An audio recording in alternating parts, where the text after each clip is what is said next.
지난 화요일에 제가 겪었던 작은 에피소드입니다. 지난주에 비가 오락가락한 날이 좀 많았잖아요. 그날도 소나기가 이미 몇 번 내렸던 차예요.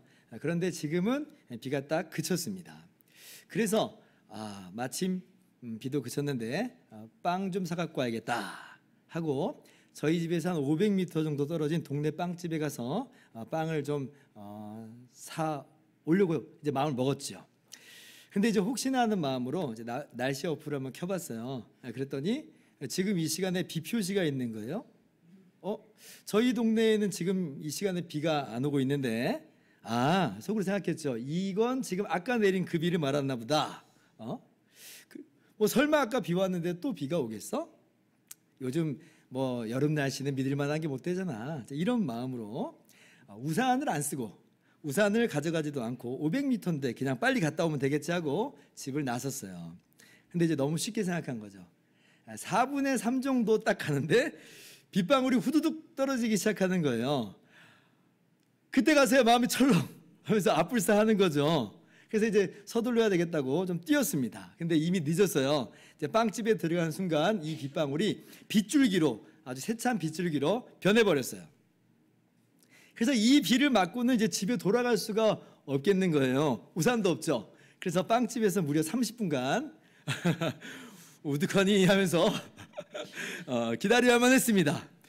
그리고 이제 빗줄기가 조금 잦아드는 것 같으니까 이제 이 비 정도면 맞고 갈 수 있겠다 해가지고 그 비를 맞고 집으로 돌아왔어요. 그때 오늘 본문 말씀이 딱 하고 떠오르더라고요. 날씨 어플을 무시하고 불신했던 대가를 내가 치렀구나. 오늘 본문의 백부장의 마음이 아마도 나의 마음이었겠구나, 이런 생각이 좀 들었습니다. 오늘 우리가 본문 말씀의 이해를 좀 돕기 위해서요, 제가 지도를 좀 준비해 봤어요. 바울 사도께서 지금 진행되고 있는 불의한 재판에 대해서 로마 황제에게 상소를 했죠. 사도 바울은 잘못한 게 지금 하나도 없는데 그걸 알고 있는 로마 총독들이 유대인들의 눈치를 보느라고 그냥 사건을 질질 끌고만 있는 거예요. 바울을 풀어줄 생각이 없어요. 근데 이제 바울은 유대인이면서 동시에 로마 시민권자였습니다. 당시에 로마 시민권자의 특권 중에 하나가 뭐였냐면 로마 황제에게 재판을 받을 수 있는 특권이 있었어요. 그래서 바울이 이제 안 되겠잖아요. 그래서 로마 황제에게 상소를 했고요. 바울이 그래서 지금 죄수의 신분으로 로마에 압송되게 되는 겁니다. 먼저는 율리오라고 하는 백부장의 인솔 하에 이 총독 관저가 있었던 가이사라에서 배 타고 출발을 해요. 그리고 무라에 도착합니다. 근데 그때 가이사라에서 로마까지 이제 가는 직항이 없었나 봐요. 그래서 이제 무라에서 이 배를 갈아타야만 하는 거예요. 27장 6절을 보면 갈아타게 되는 배가 이달리아로 가려 하는 알렉산드리아 배다, 이제 그러죠. 알렉산드리아는 이집트에 있는 도시입니다. 그래서 학자들이 생각하기에는 이집트가 곡창지대니까 아마 이제 곡물을 싣고 가는 배가 아니었겠는가, 이렇게 추측을 해요. 그래서 이제 무라에서 출발을 하는데, 그런데 지금 항해가 만만치가 않습니다. 당시는 오늘날과 같이 동력기관에 의해서 움직이는 배들이 아니죠. 돛을 펴가지고 바람의 힘으로 다니는 범선이었습니다. 바람이 허락을 해야 가는 거예요. 그런데 지금 바람이 허락을 안 합니다. 왜냐하면 이 시기에는 지중해가 북서풍이 부는 기간이라고 그래요. 로마로 가려면 서쪽으로 가야 되는데, 근데 이제 북서풍이 부니까 맞바람인 거죠. 그래서 항해를 좀 틀어서 남서쪽에 그레데라고 하는 섬을 방패 삼아서 항해를 합니다. 그리고 이제 간신히 이제 그레데 섬의 미항이라고 하는 항구 도시에 정박하게 된 거예요. 자, 그러면 이 시기에, 이 상황 속에서 항해를 계속할 수 있겠어요? 못하는 거예요. 바람이 허락을 해야 되는 거니까. 그러니까 바람이 다시 허락할 때까지 이 겨울을 나야만 하는 거예요. 이거 뭐 뱃사람들이 하면 다 아는 이야기고, 여기저기 배로 많이 다녔던 사람들도 잘 알고 있는 그런 내용일 겁니다. 그래서 10절에 보니까 사도 바울이요, 이대로 항해를 계속하면 위험하겠다고 이야기를 해요. 여기 미항에서 겨울을 나고 봄에 다시 항해를 재개하자라고 하는 거죠. 절반은 받아들여진 것 같아요. 그래, 어쩔 수 없네, 여기서 겨울을 나야 되나 보다. 그런데 겨울을 나기에는 이 미항이라고 하는 항구가 좀 불편한 거예요. 미항이라고 하는 뜻은 아름다운 항구입니다. 문자 그대로. 그럼 우리가 이런 생각이 좀 언뜻 들죠. 아니면 좋은 항구 아니야? 아름다운 항구라면 뭐가 불편하다는 거야. 이런 생각이 좀 들어요. 저도 그런 생각을 좀 했는데, 그런데 한 번 더 생각을 해보면 아름다운 거하고 편한 거하고는 좀 다른 이야기입니다. 그죠? 보기엔 아름다울 수 있어도 지내기에는 불편할 수가 있는 거예요. 아마 미양이 그랬던 것처럼 보여요. 그러면 사람들이 어때요?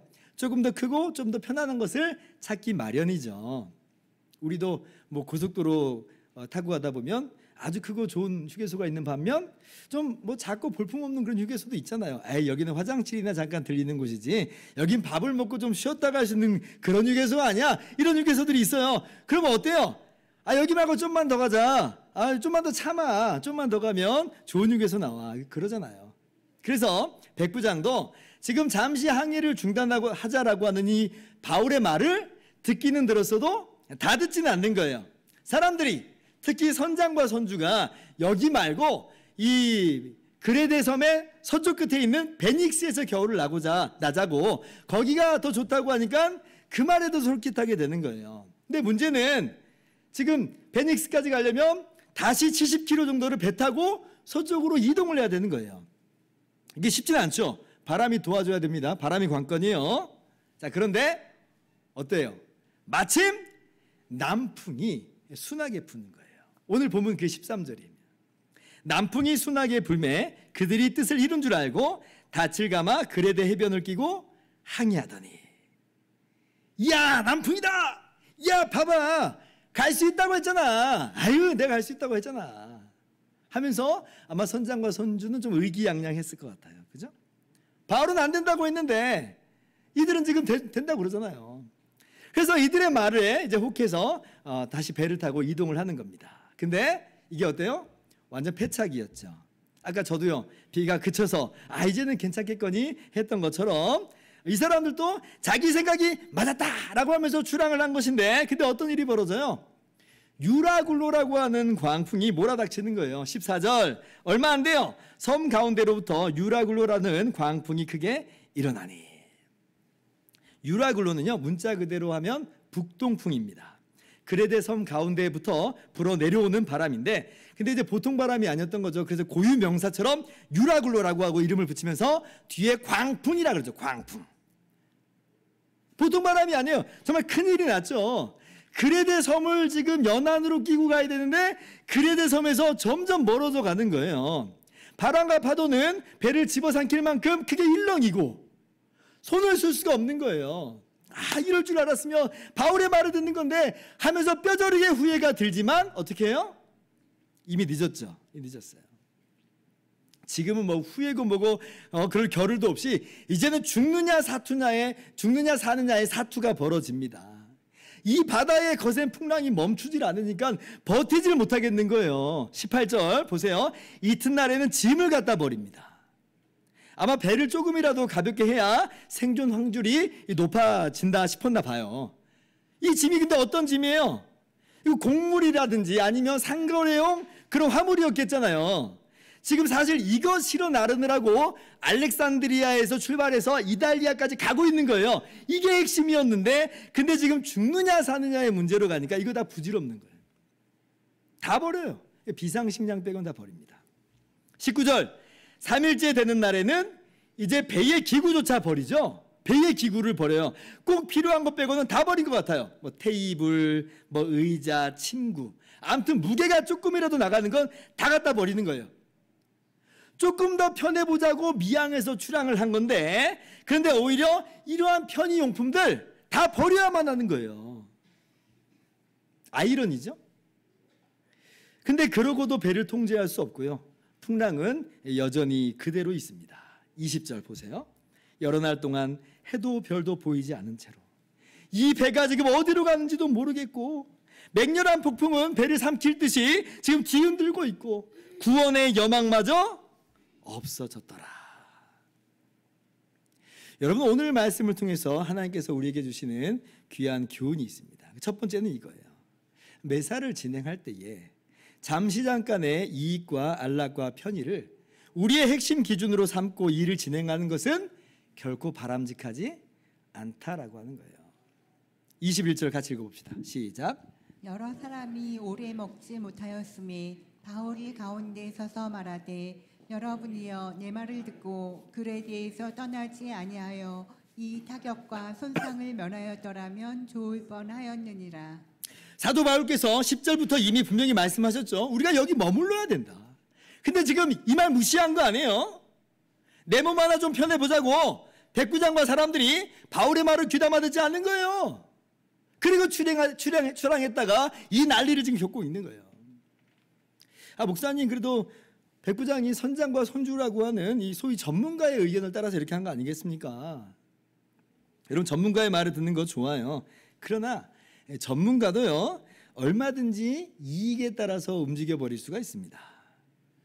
어쩌면 선장과 선주는 지금 경제적 이익 때문에, 사업적 이익 때문에 조금 더 나은 조건인 항구로 가자, 이렇게 말하는 것일 수 있다라고 하는 거예요. 그래서 무리한 결정도 좀 할 수 있어요. 경제적 이익이라면, 사업적으로 도움이 된다면.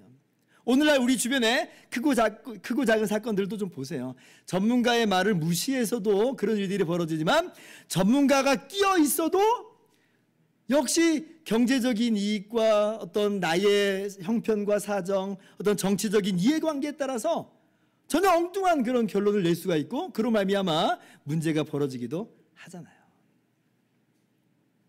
나의 이익과 나의 안락과 편의, 이런 것들이 나의 삶의 이 판단 기준이 되고 행동의 기준이 되면 안 된다라고 하는 것을 오늘 말씀이 교훈하고 있는 거죠. 두 번째 교훈은 이거예요. 지금 순풍이 분다고 해서 그것이 나의 판단과 결정을 정당화해 주는 것이냐 할 때 꼭 그렇지 않을 수 있다는 것입니다. 어쩌면 오늘도요, 이 선장과 선주가 남풍이 불지 않았다면 그래도 섣불리 출항은 못했을 거예요. 근데 공교롭게 어때요? 남풍이 불었단 말이에요. 뜻을 이룬 줄 알았어요. 내 말 맞잖아. 그죠? 이게 기회가 됐어요. 찬스가 됐어요. 자신들의 판단이 정당화됐다고 생각을 하는 겁니다. 그러니까 출항을 한 거예요. 그러나 그렇지 않았죠. 여러분, 그렇습니다. 처음에 일이 막 술술술 잘 풀리는 것을 우리의 어떤 옳고 그름의 기준으로 삼으면 안 돼요. 그것이 기준이 될 수 없다라고 하는 것을 정말 잘 보여준 사건이 무슨 사건이냐면 구약 성경의 요나 선지자 사건이죠. 그때 하나님께서 요나 선지자에게 저 이방 땅 아수르 니느웨 도시에 가서 하나님의 말씀을 선포하라 말씀하십니다. 이제 분명 심판하신다라고 하는 말씀인데 요나는 하나님을 너무나도 잘 알고 있었죠. 만약에 이 말을 듣고 이 약한 니느웨 사람들이 회개하고 돌아와 버리면 하나님은 용서하실 거야 라고 하는 걸 요나는 너무나 분명히 알았어요. 근데 요나는 그게 싫은 거죠. 요나는 이스라엘을 괴롭히던 저 니느웨 사람들이 회개하고 돌아오기를 원치 않았습니다. 그들이 심판받아 망해버리기를 원한 거예요. 그래서 니느웨로 가지 않죠. 그래서 어떻게 해요? 하나님을 피해서 정반대 방향인 다시스로 가려고 요빠라고 하는 항구로 가요. 다시스는 오늘날 스페인에 해당하는 그런 곳이에요. 근데 성경이 뭐라고 말해요? 요나서 1장 3절 보니까 마침 다시스로 가는 배를 만난지라. 요빠로 딱 갔는데 거기 딱 다시스로 가는 배가 있는 거예요. 여러분, 오늘날 같이 무슨 비행기가 매일매일 뜨는 그런 시대 아닙니다. 그런 배가 있는지 없는지도 잘 모르는 거고, 있다고 해도 이게 언제 들어올지 장담할 수 없는 상황이에요. 근데 때마침 다시스로 가는 배를 만났어요. 요즘 표현으로는 대박 난 거죠. 얼마나 운이 좋아요. 막 일이 얼마나 술술술 잘 풀려요. 그러나 그렇다고 해서 이것이 올바른 길이었느냐? 아니라는 거죠. 하나님의 뜻을 따른 것은 아니라고 하는 겁니다. 결국 그래서 하나님께서는 요나가 탄 배에 큰 폭풍을 내리셔가지고 요나가 가는 길을 막으시죠. 오늘도 마찬가지예요. 지금 당장 순풍이 불었다, 우리가 옳았다, 아니에요. 그렇다고 해서 반드시 그것이 하나님의 뜻은 아닐 수 있다는 겁니다. 자, 그렇다면 우리의 선택과 행동의 기준은 무엇이 되어야 하는가? 우리 하나님의 자녀들의 기준은 무엇이 돼야 되는가? 두말하면 잔소리죠. 하나님의 말씀, 성경 말씀이 기준이 돼야 돼요. 세상 사람들은 이익을 기준 삼고 편의를 기준 삼고 그 외에 여러 가지 다른 것들로 기준을 삼고 행동을 하지만, 그러나 우리는 달라야 된다는 거예요.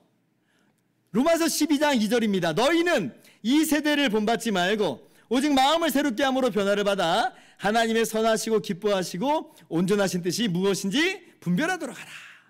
너희는 이 세대를 본받지 말아라. 우리의 기준하고 세상 사람들의 기준하고는 다르다는 거예요. 달라요.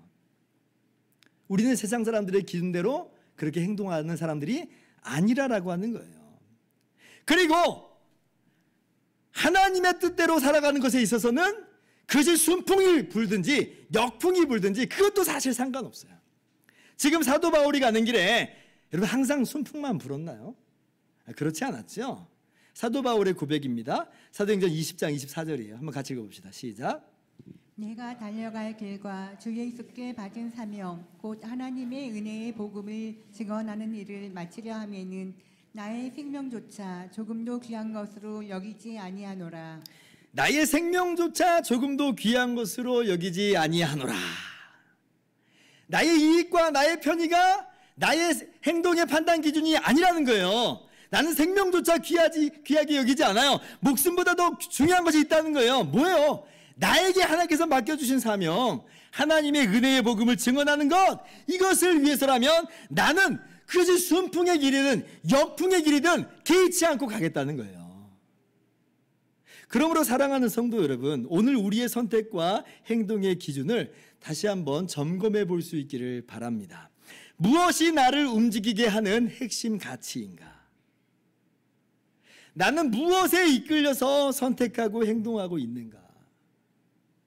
오직 하나님의 말씀만이, 하나님을 사랑하고 이웃을 사랑하라라고 하신 주님의 계명만이 우리의 판단과 선택과 결정과 행동의 유일한 기준인가? 유일한 핵심 가치인가? 한번 돌아볼 필요가 있어요. 그리고 고백할 수 있기를 바랍니다. 우리는 이 세상을 본받지 않고 하나님의 뜻을 따라서 살아가겠습니다. 이것이 저와 여러분의 결심과 결단이 되기를 바랍니다. 세 번째 교훈은 그럼에도 불구하고 우리의 인생의 길을 인도하시고 마침내 이 일을 이루어 가시는 하나님의 놀라운 섭리가 있다는 거예요. 그러므로 안심하라. 24절입니다. 바울아 두려워하지 말라. 내가 가이사 앞에 서야 하겠고 또 하나님께서 너와 함께 항해하는 자를 다 내게 주셨다 하였으니 25절 같이요. 그러므로 여러분이여 안심하라. 나는 내게 말씀하신 그대로 되리라고 하나님을 믿노라. 바울아 두려워하지 말라. 이 풍랑 앞에선 장사가 따로 없죠. 사도 바울 역시도 이러다 내가 죽을 수 있겠구나 라고 하는 그런 마음이 들었을 거예요. 그런데 하나님께서 천사를 보내셔서 바울을 안심시켜 주십니다. 바울아 두려워하지 말라. 이런 두려워하지 말라, 왜 이런 말씀하셨겠어요? 이 말은요, 바울도 지금 다소간의 두려움 가운데 있었다는 것을 말해주는 거 아니겠어요? 뭐 그럴 수밖에 없죠. 지금 이 풍랑이 보통 풍랑이 아니잖아요. 그런데 하나님께서는 그러한 바울을 다시금 붙잡아 주시는 거예요. 그러면서 무엇을 연이어서 말씀하시냐면 너가 가이사 앞에 서야 하겠고 하나님께서 바울을 로마 황제 앞에 서게 하시겠다는 말씀이에요. 그래서 이 풍랑에서 너를 죽지 않게 하겠다. 여러분, 그런데 이 말씀이요, 지금 처음 하시는 말씀은 아닙니다. 언제 하나님께서 이 말씀을 하신 적이 있냐면 사도행전 23장 11절에 바울이 처음 유대인들에 의해서 고소당했을 때에 하나님께서 주신 그 약속의 연속 송상에 있는 말씀이에요. 23장 11절로 한번 가봅시다. 자, 그날 밤에 주께서 바울 곁에 서서 이르시되 담대하라. 내가 예루살렘에서 나의 일을 증언한 것 같이 로마에서도 증언하여야 하리라. 자, 오늘 말씀하고 같은 말씀이죠. 지금 밖에는 바울 죽이겠다고 유대인들이 길길이 날뛰고 있는 상황이에요. 그런데 하나님께서 바울에게 지금 죽지 않을 거라고 말씀하시는 겁니다. 너는 로마에서도 복음을 증언하게 될 거야. 내가 책임질게. 내가 그걸 그렇게 이룰 거야. 그래서 바울이 지금 그 말씀, 그 약속 붙들고 지금까지 계속 인내하면서 기다렸던 차예요. 그러기를 무려 2년이나 미결수로 감옥에 갇혀 있는 상황이었었던 것입니다. 자, 그런데 지금 로마로 가는 지금에 하나님께서 다시금 그 약속을 상기시켜주고 있는 거예요. 근데 조금 더 구체화시켜 주셨죠. 로마로 가는데 로마로 가는 것 정도가 아니라 그 로마에서 가이사 앞에서 복음을 증언하게 될 것이다 라고까지 말씀하여 주세요. 하나님이 그렇게 이루시겠다는 거예요. 하나님이 그렇게 책임지시겠다는 거예요. 그러니까 바울은 그제서야 이 모든 것이 다 선명해지는 것이 선명해져요. 바울은 지금까지는 좀 이해가 안 됐을 것 같아요. 왜 하나님께서 내게 이런 일을 행하시는가? 왜 유대인들에 의해서 내가 이렇게 악랄한 모함과 고소를 당해야 되는 것인지, 왜 로마 총독들은 일을 이렇게나 미적미적대면서 석방도 안 시키고 질질 끌고 있는 것인지 이해가 안 된 바가 좀 있었는데, 그런데 이게 다 선명하게 이해가 되는 거예요. 하나님께서 나를 로마로 보내시는데 로마 황제 앞에 서게 하신 하나님의 계획이었구나, 그걸 이루어 가신 하나님의 섭리였구나, 이걸 지금 발견하게 되는 거예요. 여러분, 법정에서 하나님을, 이 황제를 만나는 거 아니라면 여러분, 바울 같은 평범한 시민은 제국의 황제를 만나볼 기회는 없는 겁니다. 아니, 어떻게 평범한 사람이 이 로마라고 하는 광대한 제국의 황제를 만날 수 있겠어요? 방법이 없어요. 그런데 이 방법이 있었던 거예요. 죄수의 신분으로 로마 황제에게 상소를 하는데 로마 총독에 의해서 이 문제를 해결해 달라고 그런 이 내용까지 같이 올려지는 그러한 일로서는 로마 황제를 만날 수 있게 되는 거죠. 그래서 그렇구나. 이게 이제 이해가 다 되는 거예요. 그러면 지금 이게 풍랑 속에 있을 때에 이것도 하나님께서 이끌고 가시는 섭리를 막을 수가 없는 거예요. 하나님이 이렇게 하시겠다는데, 이런 오묘하신 섭리 가운데 하나님이 일하시겠다는데 이 풍랑이 어떻게 그 하나님의 섭리를 막을 수 있겠냐는 거예요. 그러니까 바울 마음 가운데 모든 두려움이 떠나가는 거예요. 안심이 찾아와요. 다시금 강한 확신이 들었을 거예요. 왜냐하면 나는 로마 황제 앞에서 복음을 전해야 되니까. 하나님이 말씀하셨으니까. 지금 이렇게 오묘하게 인도하고 계시니까 이깟 풍랑이 나를 가로막을 수 없다. 여러분, 하나님의 섭리가 기억하실 거예요. 우리의 눈앞의 문제보다 더 큽니다. 우리 눈앞의 어려움이요, 이러한 하나님의 섭리를 결코 가로막을 수 없어요. 왜냐하면 하나님의 섭리의 크고 광대하심이 어느 정도냐면, 심지어는요, 이 모든 것을 합력하여서 선을 이루시기까지 하시는 정말 전능하신 하나님의 손길이거든요. 로마서 8장 28절 너무나 유명한 말씀이고 제가 너무나 좋아하는 말씀이에요. 우리가 알거니와 하나님을 사랑하는 자 곧 그의 뜻대로 부르심을 입은 자들에게는 모든 것이 합력하여 선을 이루느니라. 여러분, 모든 거예요. 모든 거. 좋은 것만 합쳐져서 선을 이루는 게 아니라 우리의 눈에는 이해할 수 없는 것, 우리의 눈에는 불필요하게 보였던 것, 우리의 눈에는 때때로 악하게 보였던 것, 그 모든 것까지도 하나님께서는 선으로 만들어 버리신다. 선을 이루어 가시는 하나님의 섭리 가운데 이루어진다는 거예요. 믿으시기 바랍니다. 그리고 안심하시길 바라요. 여러분, 우리의 인생 가운데서도 두려움이 찾아올 때가 종종 있습니다. 이 길이 하나님께서 원하시는 길인가 하는 두려움에서부터 하나님께서 뜻하시는 길인 줄 알면서도 뭐가 지금 당장 일이 안 되면 이걸 내가 끝까지 해낼 수 있을까라고 하는 두려움이 찾아와요. 그럴 때면 우리는요, 언제 우리가 평안했냐는 듯이 살려달라고 주님께 부르짖어요. 여러분, 믿음이 있어서 부르짖어 기도하는 게 아니라 이러다가는 내가 죽을 것 같으니까 부르짖어 기도하는 거예요. 예수님의 12제자도 그랬죠.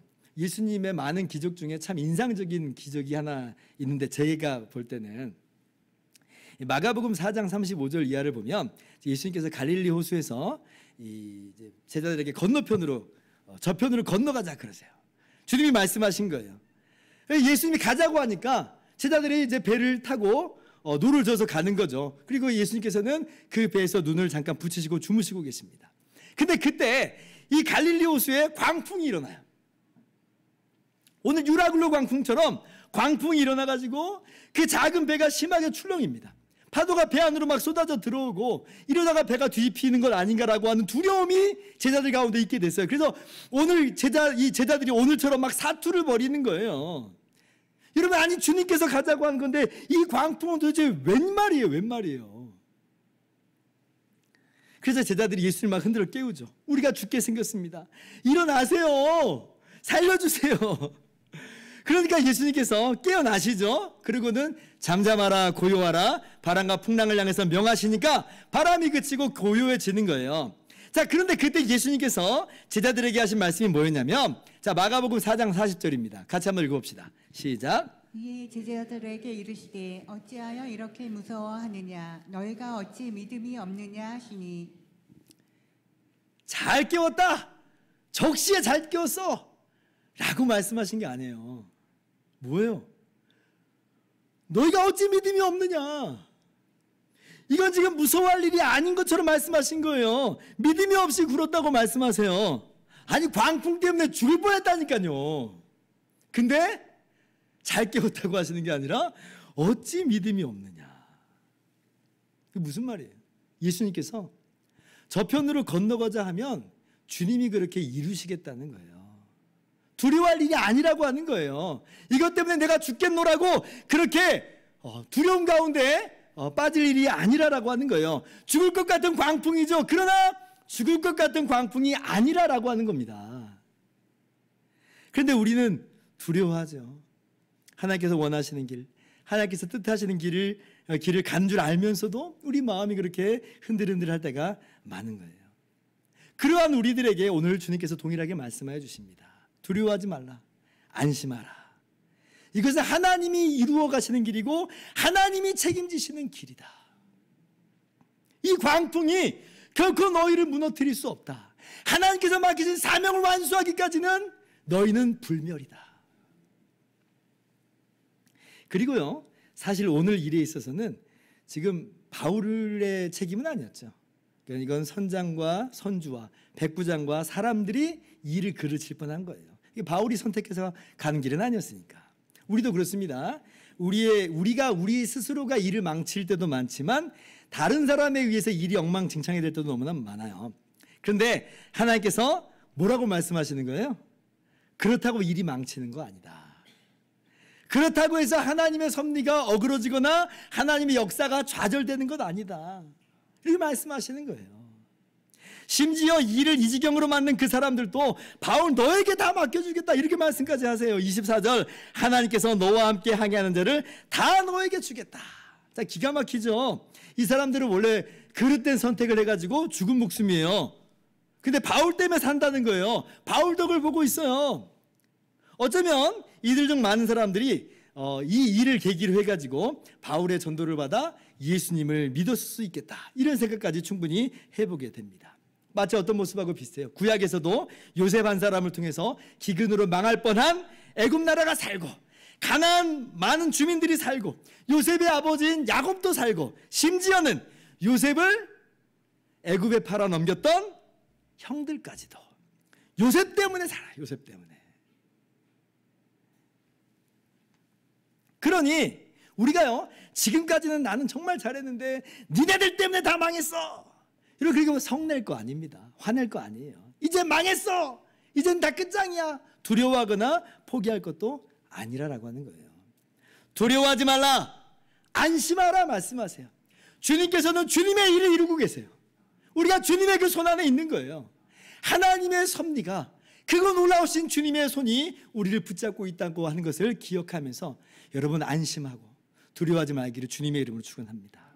이제 말씀 마칩니다. 사랑하는 성도 여러분, 마침내 일을 이루시는 하나님의 섭리가 합력하여 선을 이루시는 하나님의 섭리가 우리의 인생을 붙잡고 계심을 여러분 믿으시기 바랍니다.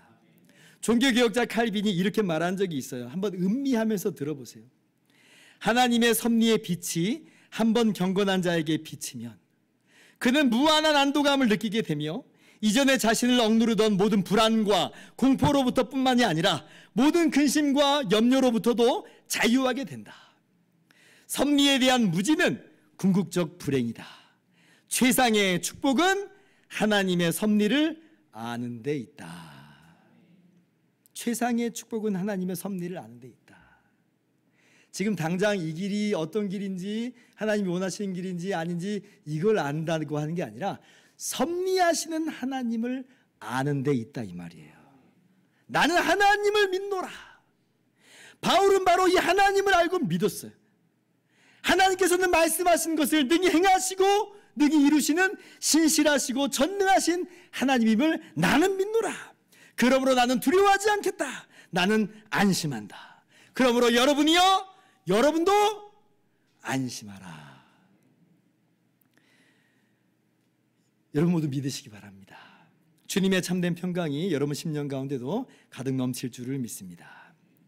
그러므로 이러한 평강 가운데서 어떤 길을 걸어가야 되겠는가 할 때에 하나님의 말씀을 기준으로 하여 하나님의 뜻대로 행하시기를 힘쓰는 저와 여러분 모두 되기를 주님의 이름으로 축원합니다. 우리 함께 찬양하면서 기도하는 시간을 갖도록 하겠습니다. 하나님은 너를 지키시는 자, 이 찬양이에요. 하나님께서 예수 그리스도의 십자가로 우리를 붙잡아 주셨고 우리를 살려내셨는데 우리를 포기하시겠는가? 절대로 그런 일은 없어요. 주님의 십자가 바라보면서 확신할 수 있기를 바라요. 그 동일하신 하나님의 사랑의 하나님이 우리를 섭리하고 계세요.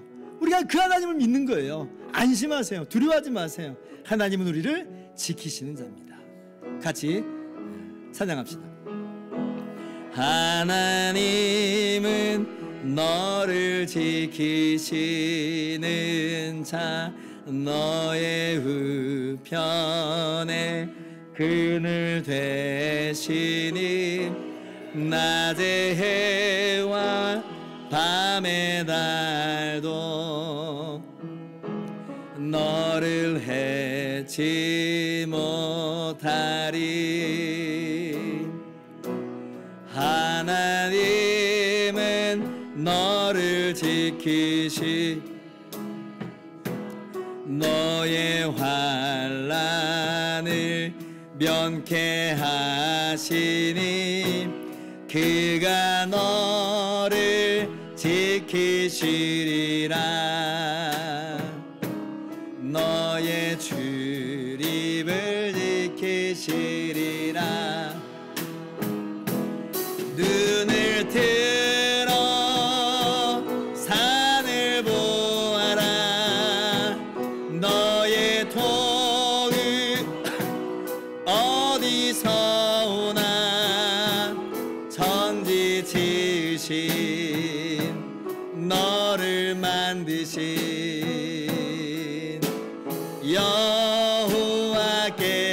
여호와께로다. 하나님은 너를 지키시는 자, 너의 우편에 그늘 되시니 낮의 해와 밤의 달도 너를 해치 못하리. 하나님은 너를 지키시는 자, 너의 환난을 면케하시 그가 너를 지키시리라. 너의 출입을 지키시리라. 눈을 들어 산을 보아라.